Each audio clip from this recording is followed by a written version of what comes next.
長島昭久候補者より皆様方に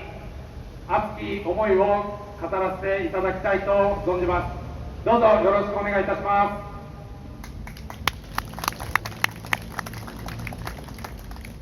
す。皆さんこんにちは。何かとお忙しい時間帯にもかかわらず、この中川原の一党に地域の皆さん、こんなに大勢お集まりをいただきました。まず冒頭、心より感謝申し上げます。本当にありがとうございます。選挙戦ももう後半戦です。今日含めて5日間、もうあと実質4日ちょっとなんです。私ももう焦るような気持ちでこの選挙戦を戦ってまいりました。最初はもう途方もない挑戦になりましたんで、相手は元総理、しかもこの地域で長年地盤を築いてきた、そういう方を相手にするっていうのは、今更ながら、これはなかなかしんどいなという、そんな思いになります。しかも、この1年9ヶ月、この府中に私は引っ越してきて、そして活動を始めてから1年9ヶ月、皆さんから見ればたっぷり時間があったように見えるかもしれませんが、その大半はコロナ禍によって町のお祭りもなくなって、地域のイベントもゼロ、中止、またいろんな会合ですね、皆さん総会なんかされますよね、新年会も。今年は新年会ゼロ。私、20年近く政治活動を進めてまいりましたが、忘年会、新年会がゼロっていうのは今年が初めてでございます。こんな環境の中でなかなか地域の皆さんとの交流を図ることができませんでした。また今日お見えの市議会の先生方の講演会の皆様との会合も持つことができませんでした。私自身の国政報告会もやることができなかった。したがって、私、今、この選挙戦を戦っているんですけれども、私はこの宣伝会にはあまり乗らずにですね、府中だったら府中のポーリスやルシーニュ、欅並木のあそこをですね、もう行ったり来たりしながら、自分でチラシを巻いて、皆さんと対話をしながら投票を呼びかけてきました。そうしますとね、あんた長嶋さん初めて見たよ、こんなことばっかりです。とにかく初めて動いてる長嶋さん見たよって、こういう話ですね。ポスターやチラシで私のことを見ていただいている人は、それはちらほらいらっしゃいますけれども、全く私という存在、長嶋という存在がこの地域にまだ全然浸透しきれていないわけです。今日もそういう中で朝、市川和則先生、それから松村祐樹先生、講演会の皆さんを集めていただきましてですね、集まっていただきまして、私のこれまでの経歴、あるいはこの選挙戦にかける思い、政策、その一端をお話しさせていただきました。本当にそういう機会はありがたい。もう選挙戦の真っ最中ですけども、初めましてっていう人が半分ぐらいいらっしゃるんです。先生方の講演会ですらそういうことでありますが、一般の市民の皆さんは私なんか見たことも聞いたこともない。これはなかなかですね、候補者としては辛いものがあります。別に弱音を吐いてるわけではありません。ここから投票に、長嶋いいじゃないか、こいつにこの選挙区託そう、こいつに日本の将来を託してやろう、そういう投票をいただくっていうのは、かなりのギャップが実はあるんだろうと思っている。しかし、そういう中で感激しちゃうのは、もうあなたに入れてきたよ、今これからあなたに投票しに行こうと思っているところだよ、ちょうど市役所のそばですから、そういう方がこの中盤戦ぐらいになってものすごく増えてきたんです。つまりは私のことを知らないで、それでも長嶋昭久投票をしてくださる方がこんなにも多いのか、私は本当に感動しました。しかしこれって私の力じゃないですよね。これっていうのは、今日こうしてお集まりいただいている選対本部長をはじめ、今日は佐藤慎吾先生もおられる、秋山俊之先生もおられますけど、そういった自由民主党の市政会総支部の皆さんが、本当に私が知らないところで、今度長島ってのが来たけど、いいやつだからって言って、宣伝していただいている、その波及効果がまさに現れているんだということ、私は感激するとともに、今日改めて街頭からでありますが、皆さんに心から感謝を申し上げたいと思います。本当にご支援、今日までありがとうございました。そうなったらですね、私は何としても勝ち抜いて、皆さんにご恩返しをしなければならない、そう今、改めて決意と覚悟を固めております。私はもともと民主党、皆さんとは、言ってみれば反対側にいた人物です。私自身は外交や安全保障をやりたいと思って、この政治の道を志しました。そして野党時代から外交や安全保障に与党も野党もないんだ、外国との関係ですから、政権が変わるたびに日米安保はやめましょうとかやりましょうとか、自衛隊は合憲だとか違憲だとか、そんなことを議論してたんだったら、誰も外国相手にする国なくなりますよね。外国との取り組みをずっとして、そういう関係の中で現実的な対応が求められる、この外交安全保障の世界です。与党とか野党とか、相手の足を引っ張ったりしている暇はないわけなんです。私はずっとそのように訴えてきたし、自分の政策もそういうように展開をしてきました。2014年、15年の安全保障法制の時も、党の幹部が、もうとにかくこんな法案は違憲だから、廃案にしてしまえと叫んでましたが、私は、もし政府の原案に文句があるなら、足らざるところがあるなら、私たちでしっかりそれを埋められるような対案を示すべきだと、ずっと党の中で戦ってきたんですけども、結局は共産党の皆さんと一緒にやるから、お前は黙ってろっていう話になりました。もうこれでは現実的な外交安全保障政策というのは、なかなか野党で達成することは難しいな。本来であれば、お互い案を持ち合ってですね、お互い妥協して、より良いものを作り出す。これが本来のあるべき姿。しかしもうそのあるべき姿を、共産党と民主党が一緒になってやってる段階で、もう望むべくもないというふうに思いました。私は本当に失望して、民主党を離れる決断をしたわけです。その後、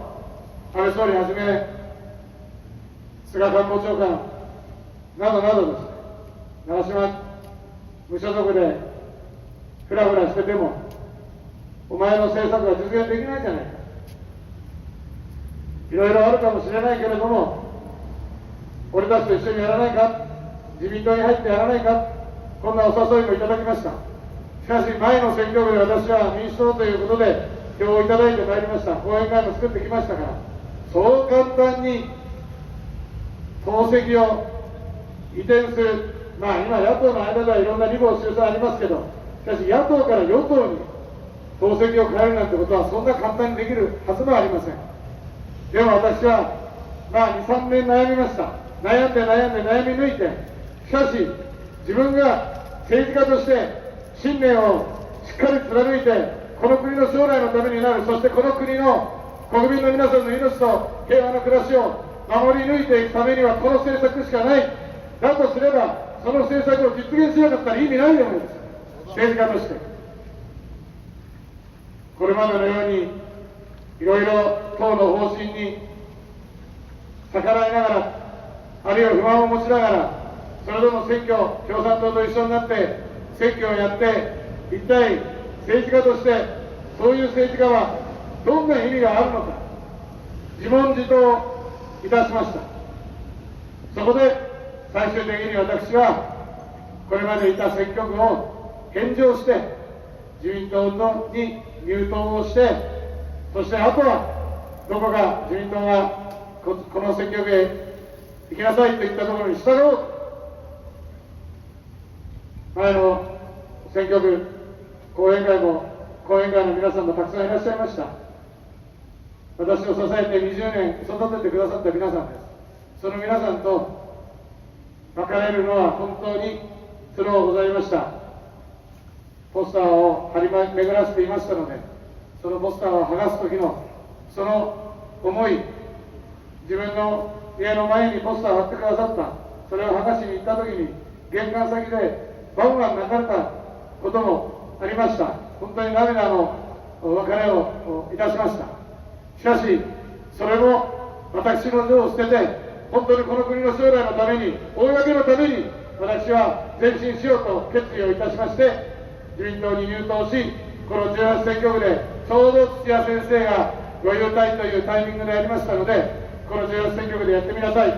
こういうことでここに参りました。もう有権者の皆さん方からすれば、一体何が起こっているのか、いきなり来たかと思えば、元をたどっていったら反対側でヤンヤン言ってた一人じゃないか。でも皆さん、私はですね、改めて申し上げますけれども、皆さんのイメージしている野党議員とはちょっと一味も二味も自分で言うのもなんですけど違いました。足引っ張ったりスキャンダルも追及したりすることは私は国会では一度もやってません。幹部からお前国会で質問したかったらこのネタやるから、この週刊誌ネタやるから内閣追い詰めろ、安倍政権追い詰めろ、何度も言われましたけど、私全部拒否した。私はやっぱり国会っていうのは、特に外交や安全保障は与野党ががっちり知恵を絞ってですね、そしてお互いより良い道を選択していく、そういう議論をすべきところだというふうに思っていましたので、なるべく建設的な、政府を批判するときにはなるべく建設的な提案ができるように準備を重ねて質疑を行ってまいりました。先ほど市川先生にもその話をしていただきましたが、 YouTube でも私の質問を見ることができますので、ぜひ点検してみてください。ぜひご覧いただきたいというふうに思います。ことほどさように、私はギャーギャーギャーギャー言うようなですね、皆さんのイメージしている野党議員とはちょっと一線を画しておりましたので、おかげさまで自民党の先生方からも随分可愛がっていただいております。今回の選挙戦も安倍元総理、菅前総理、麻生副総裁はじめですね、本当に多くの党の幹部の皆さんに駆けつけていただいております。あと5日間、私もこれは奇跡だと思ってますが、遠い遠い存在だった対抗の方、背中がだんだん見えてきます。下馬評とは全く違って、今聞こえてくるマスメディアの期日前投票の集計とか、そういうものを聞いてみると、本当に接戦だっていうんです。大激戦だっていうんです。信じられません。でもそれは今日こうしてお集まりいただいている皆様方お一人お一人の努力の積み重ねによって、ここまで相手の背中が見えるところまでなんとか追いついてまいりました。ここから先は私自身全身全霊全力をかけて乗り越えていこうと思っています。巨大な相手ではありますけれども、私の全てをかけてこの厳しい選挙ですけれども、この状況を乗り越えていくために努力をしてまいりたいと思っています。私は自分の市場でこの選挙区に来たわけではありません。今申し上げたように、私は公のために尽くしたい、この国の将来のために、そしてこの国民の皆さんの命と平和な暮らし、そして主権と独立、領土領空領海をしっかり守り抜こう、そういう決意で今ここに立たせていただいております。今日これから武田良太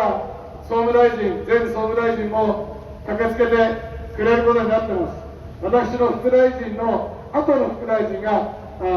武田良太防衛副大臣でもございます。当選同期、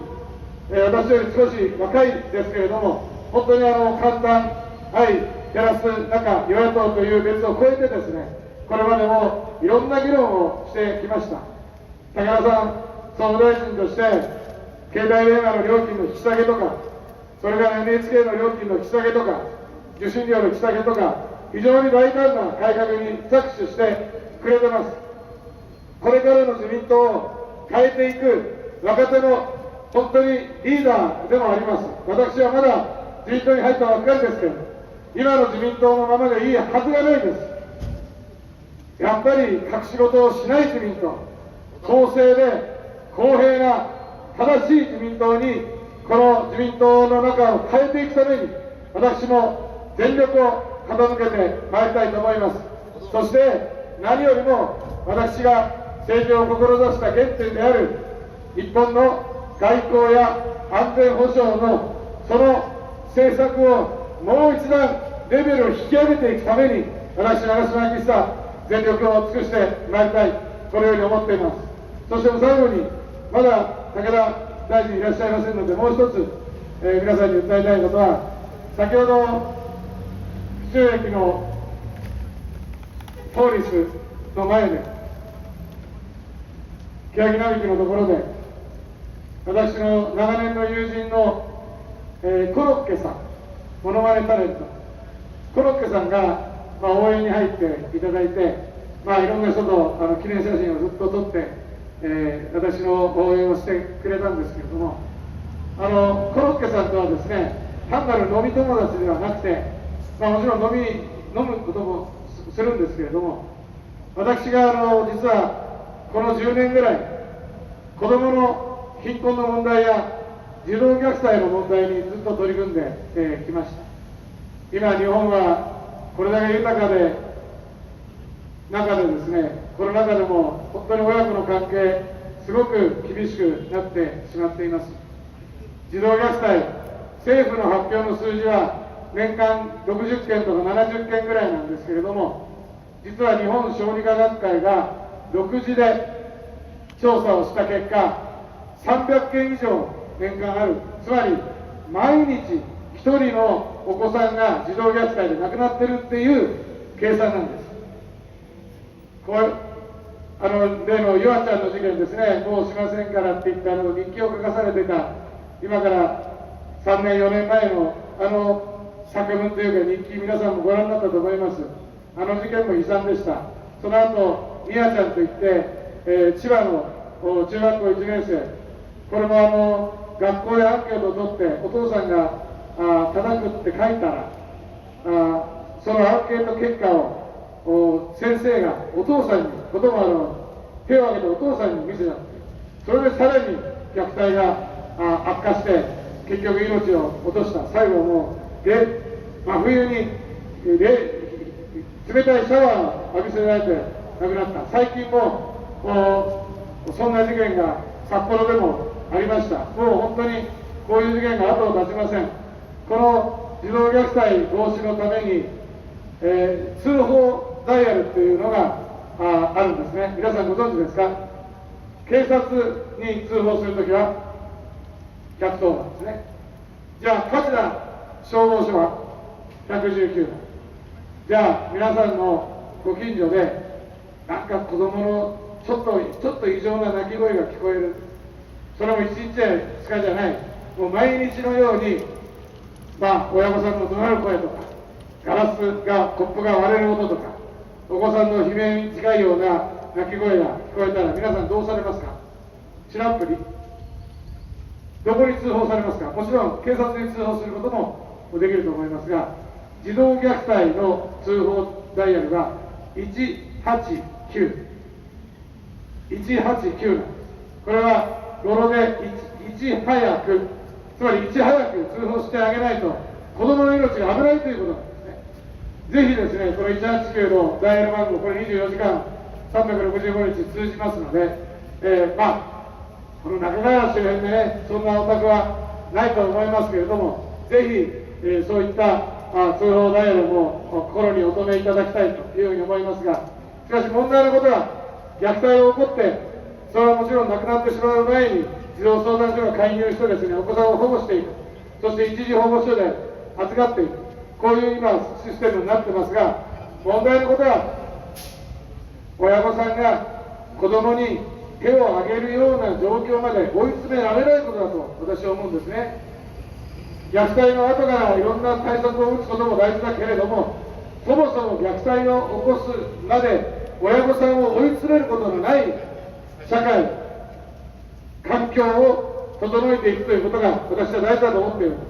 皆さんも子育てで頑張ってきた、そういうお母さんたちばっかりだと思いますけれども、今の若い人たちはなかなか家庭の力を非常に失ってしまっていて、どうしてもしつけと称して手を挙げてしまうような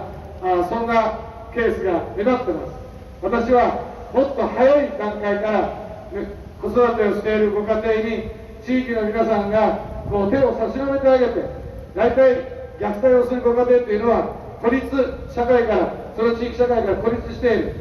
もう悲鳴しか聞こえないけどなかなかお友達ができていない、そういうご家庭が多いですから、ぜひ皆さんのご近所で、お子さんを育てて、例えば一人親でものすごく行き詰まっている感じがあったら、早めに声をかけてあげたり、相談に乗ってあげたり、これは皆さんの行為でやっていただくと同時に、やっぱり制度として、行政の責任として、そういった予防、虐待予防にもう少し力を入れることができない、そう思っているんです。ちょっと話が長くなりましたが、そのコロッケさんは、その189という映画、児童虐待のこの社会課題を解決しようという、すごくよくできた映画が、今度12月に封切られることになりますが、そこに出演しているんです。新潟の施設長として、普段はコミカルな、非常に面白いコロッケさんですけれども、すごくシリアスな役柄を見事に演じています。私も7月に試写会を見てまいりました。ぜひ今日、私のお話を聞いていただいて、ご関心をお持ちの方は12月に189という映画です。この映画、ちょっと虐待シーンが出てきて、非常にこれ以上出てきたら嫌だなというぐらいのシーンもありますけど、しかし最後は前向きなメッセージで終わってます。ぜひ皆さんもそういった社会課題にみんなで取り組んでいける、そんな府中市を私、長嶋昭久と共に作っていっていただきたいと思うんです。どうでしょうか、皆さん。皆さんと一緒になって、この選挙戦、最後まで戦い抜いてまいります。私、長嶋昭久、何としても逆転をしていきたいと思っていますので、どうか皆さんの一票で逆転勝利、長嶋昭久につかませていただきますよう、心からお願い申し上げまして、長嶋昭久からのご挨拶いたします。どうぞ最後までよろしくお願いいたします。